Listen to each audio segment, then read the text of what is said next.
адам баласы төрөлгөндөн баштап мектепте окугандан кайра мектепке кирбейт экен. Бала бакчаны бүткөндөн кайра кирбейт экен бала бакчага. Жогорку окуу жайды бүткөндөн кайра жогорку окуу жайга кирбейт экен. Бирок түбөлүк адамдын маалыматтык өнүктүрүүсүн иштеген бул маалымат кызматкерлери. Деди Кыргыз Республикасынын билим берүү жана илим министри доктор Кендирбаева басма сөз жана маалымат каражаттарынын күнүнө карата Жусуп Баласагын атындагы Улуттук университетте журналисттер менен болгон жолугушуусунда кай жерде кандай гана шартта болбосун коомчулук жашоодо болуп жаткан өзгөрүүлөрдү жалпыга маалымдоо каражаттары аркылуу гана биле алат. Ошондуктан сиздер менен жигердүү иштешибиз керек, анткени эл менен болгон кайтарым байланышты сиздер камсыз кыласыздар. Же болбосо билим берүү министрлигинде болуп жаткан иштерди, жетишкендиктерди же айрым кемчиликтерди сиздер бизге жеткире аласыздар.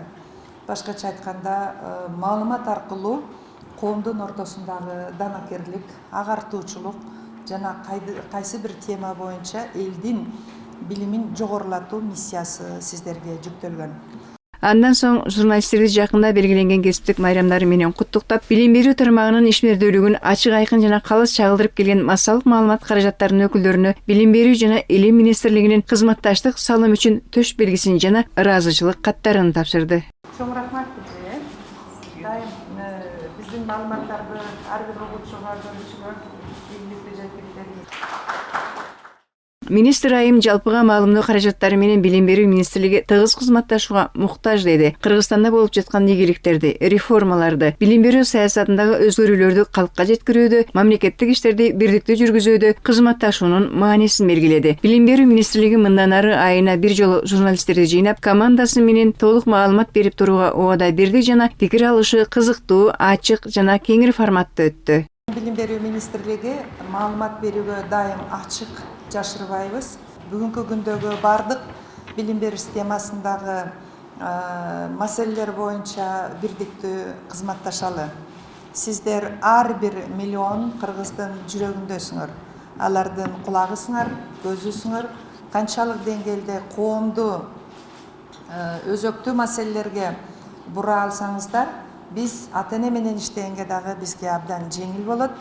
Министрдин маалыматы боюнча былтыркы жылга салыштырганда быйыл өлкөдө бала бакча 2,5 эсеге көбөйгөн. Тагыраак айтканда 1834 бала бакча ачылса, анын ичинен 251 өкмөттүк эмес, жеке менчик бала бакчалары. Мындай жүрүлгөнү мындан ары улантуу максатында мамлекеттен акселератор программасы иштөөдө. Бул программанын алкагында 252 ишкер катталып, эли үй түбүндөгү же ылайыкташкан бала бакча наристелерге эшигин ачкан. Мындай бала бакчаларында иштеген 550 педагог атайын даярдыктан өткөн. Натыйжада бүгүнкү күндө 1200 бала мектепке чейинки билим берүү кызматына тартылган. Мындан сырткарыда балдарыбыз үчүн жасалып жаткан иш-аракеттер тууралуу министр айым кеңири маалымат берди. Азыркы учурда 168 бала бакчада кыска мөөнөттүү ремонт иштери башталды. Башкача айтканда, биз эң биринчи иретте бүткүл дүйнөлүк банктын каржылоосу, мамлекеттин талабы менен 500 ылайыкташкан бала бакча 3 сааттык толугу менен каржыланып, 3 тараптык өзүн өзү башкаруу органдары, билим берүү министрлиги жана ошондой эле ата-энелердин катышы менен мына ушулар күтүлүүдө. 5000ге жакын жаңы жумуш орундары түзүлүп жатат. Биринчиден бул социалдык ишкердүүлүк. Бүгүнкү күндө бизде Кыргызстанда жаш балдардын төрөлүү динамикасы жакшы. Жылына 160 миңге чейин бала төрөлүп турат. Быйыл мектепке кирүү 30%ке жогорулады. Башкача айтканда, балдардын саны, Кудайга шүгүр, бул өлкөдөгү эң чоң байлык, конституцияда да белгиленген, бала бул өлкөнүн байлыгы деп. Экинчи маселебиз мына дагы биздин билим берүү министрлиги менен иштеп жаткан долбоорлорубуз бар, мамлекеттик. Биз бул ишти багыттайбыз толугу менен. Кийинки жылдары ылайыкташкан, өтө чоң, кымбат бала бакчаларды курууну биз алып алганбыз. Өтө чоң, уктоо бөлмөсү өзүнчө, ойноо бөлмөсү өзүнчө, тамак ичүү бөлмөсү өзүнчө деп. Бирок өнүктүрүү чыгымдары дээрлик жок эсе болуп калган. Башкача айтканда, бүгүнкү күндө бөлүнгөн акчалардын көпчүлүгү эмнеге кетет? Имаратты кармоого кетет. Бүгүнкү күндө айлык акыны төлөгөнгө кетет, тамак ашты төлөгөнгө кетет. Бирок иликтеп келгенде айрым мындан 3-4 жыл мурун балдардын өнүгүү жетишкендигин иликтегенде алар чоң деле ийгилик бере алган эмес. Анткени өнүгүү чөйрөсүн түзө алган жокпуз биз бүгүнкү күндө. Биз өтө ылдам түрдө ар бир бала адилеттүү мектепке чейинки өнүгүү кызматын тартыш үчүн ваучердик система, даректүү жардам берүүнү киргизүүнүн алдында турабыз. Бул боюнча дагы министрлик өзүнүн комиссиясын түзөт. Кандайча? Ата-энелерге мына сөз кетип, сиз туура айттыңыз, ата-энелер эми баарын акчаны өзү төлөйт экен бала бакчага деп. Буга чейин дагы 50%-ын төлөп келген. Шаарда, Бишкек шаарында 120 сом болсо 60 сомун ата-эне төлөчү. Айыл жеринде болсо, мисалы үчүн 60 сом болсо 30 сомун төлөп келген. Бирок биздеги мамлекеттик билим берүүдөгү жана башкы маселе эң муктаж болгон, эң колдоого муктаж аяр топтогу, ар кандай оор жакыр шартта жашаган балдарды биринчи иретте ошол мамлекеттик өнүгүү кызматтарына тартуу. Ошондо биз даректүү, мисалы үчүн айрым энеталарга айына 2000 сом төлөө бул кеп деле эмес. Биздин социалдык коргоо министрлиги тарабынан жасалган жакырлыкты аныктаган инструменттин деңгээлинде берилсе, бул балдарга даректүү үзгүлтүксүз жардам берилет. Башкача айтканда, ата-эне буга чейин 2000 сом айына төлөп келген балдардын тамагына деп, өлкө боюнча 502 миллион 400 миң сом бөлүнүп келген. Ошонун бүгүнкү күндө ата-энелер дагы катышсын деген даректүү биздин саясатыбыз бар. Эмне үчүн? Эмне үчүн дегенде, мамлекеттин башкы максаты өнүктүрүү кызматын камсыз кылуу, багуу эмес. Ата-эне бул багуу кызматы, бул ата-эненин жараткан алдында, Кудай алдында, баланын алдында, мыйзам алдында ыйык милдети болуп эсептелет. Биз журналисттерди ушул маселеге так, даана чагылдырып берүүнү өтүнөбүз. Бир эле учурда карап көрүңүздөр, эмне деген тойканалар болуп атат. Мына күнүнө 3 тойлорду чакырып атат. Азыр барып бир ресторанга мейли айыл жеринде дагы эмне деген тойканалар салынды. Балага болгон мамилени өзгөртүшүбүз керек. Биз баланын бүгүнкү 7 жашка чейин өнүктүрө албасак, түбөлүк өксүктө калаарын биз билишибиз керек. Ошон үчүн мамлекет ушундай чечкиндүү кадамдарга барат. Жана ошондой эле биз билим берүү министрлигинин алдында кайрадан жаңы структураларды бекиткени турабыз. Бул структуранын бири инвестиция менен жана мамлекеттик жеке менчик уюмдар менен иштөө. Башкача айтканда, бизде мыйзам бар. Ушул бала бакчаларды уюштурам дегендерге балким мамлекет тарабынан жеңилдетилген, балким кредит берилиши мүмкүн, балким имарат берилиши мүмкүн. Же болбосо биз окуу методикалык комплекстерди берүү менен биз бирдиктүү ишмердүүлүктү түзөбүз. Бул бир принципти аткарат. Бул көзөмөлдөө жана колдоо принциби. Анткени биз бардыгын эле бүгүнкү күндө бала бакча ачууда лицензия өтө минимумга түшкөн. Сиздер билесиздер, азыр толугу менен электрондук лицензия ала алышат.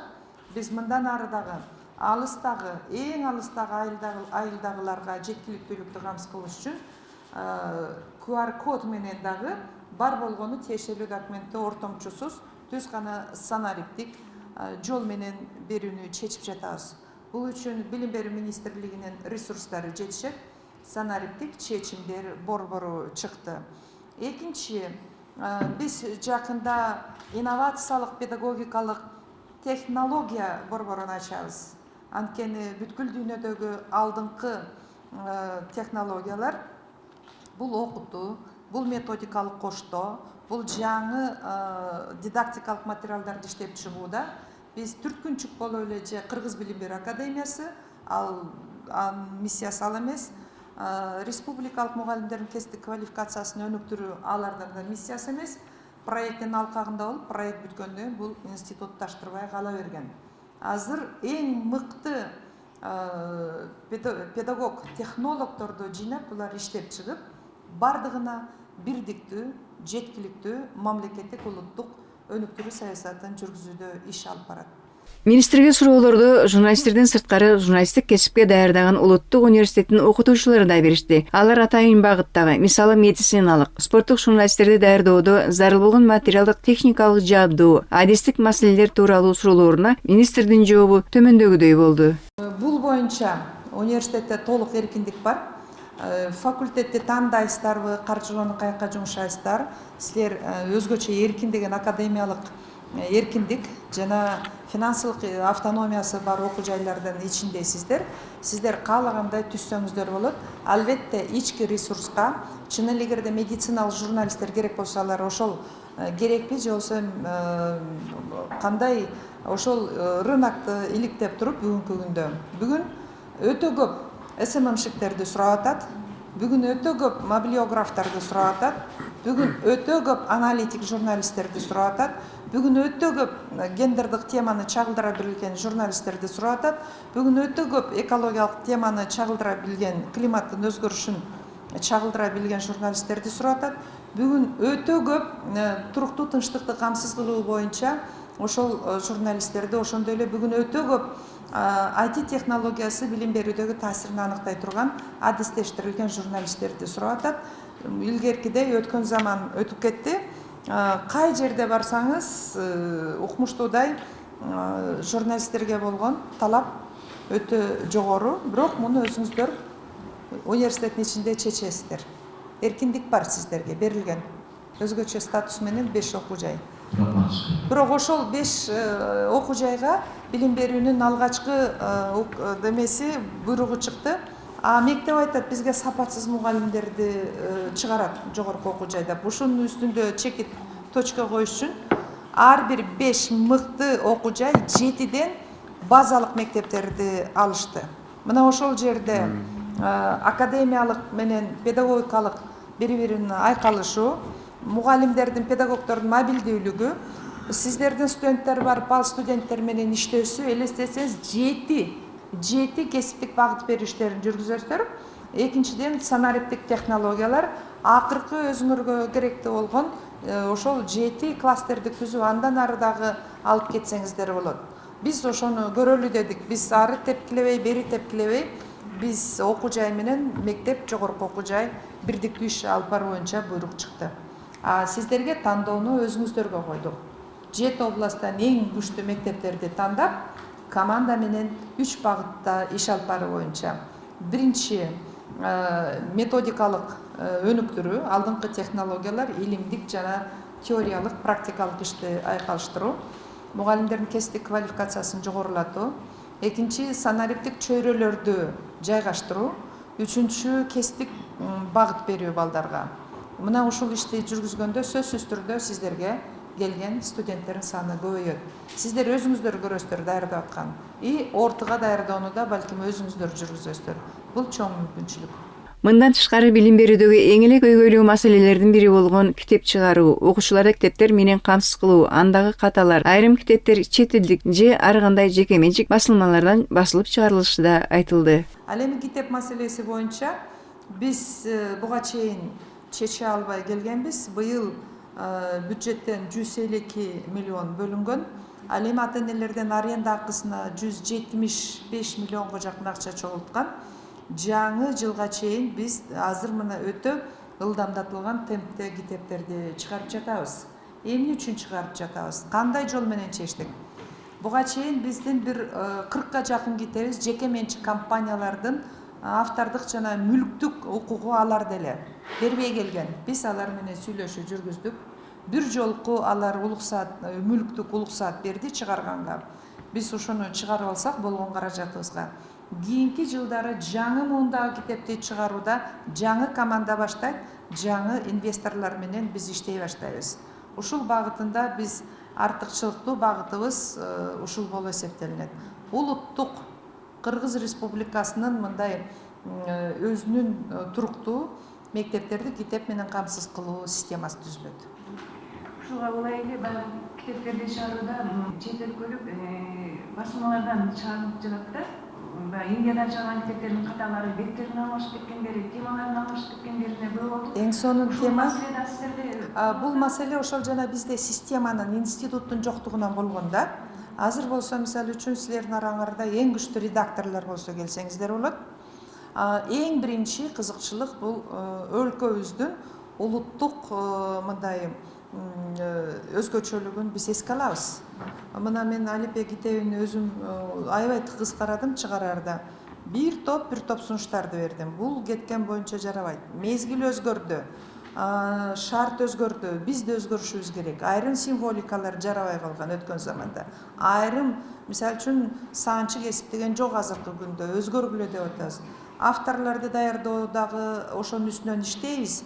Бирок бул жерде азыр эгерде айрым авторлор мындай каршы болсо, биз жаңы муундагы бекеринен биз жанагы жогорку окуу жай менен мектепти бириктирген жокпуз. Себеби эң мыкты окумуштуу, эң мыкты практикалык окуу китебин жаза албайт. Анткени азыр бизде өтө чоң реформа болуп, баланын позициясында сабак берүү деп кеткен. Алар академиялык чөйрөгө кирген жок.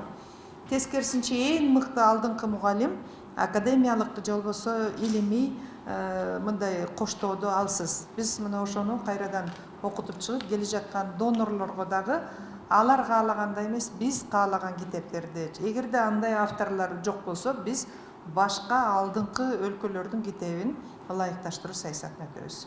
Тез, ыкчам жана алдыңкы дүйнөлүк технологиялар. Ушул сыяктуу көптөгөн суроолор боюнча Догдургүл Кендирбаева абдан кеңири маалыматтарды берди. Айрыкча мугалимдердин кадырын көтөрүү тууралуу суроого министрдин жообуна баарыбыз макул болуу муюп уктук. Эгер күчтүү мугалим болсо, аны кайсы жерде болсо дагы кадырлайт, барктайт. Кеп өзүбүздө. Мен жетекчи болуп, менин балдарым бар, неберелерим бар. Мисалы үчүн, комиссия келатат, класстык уборка кыл деди, менин мугалимим Анар эжей.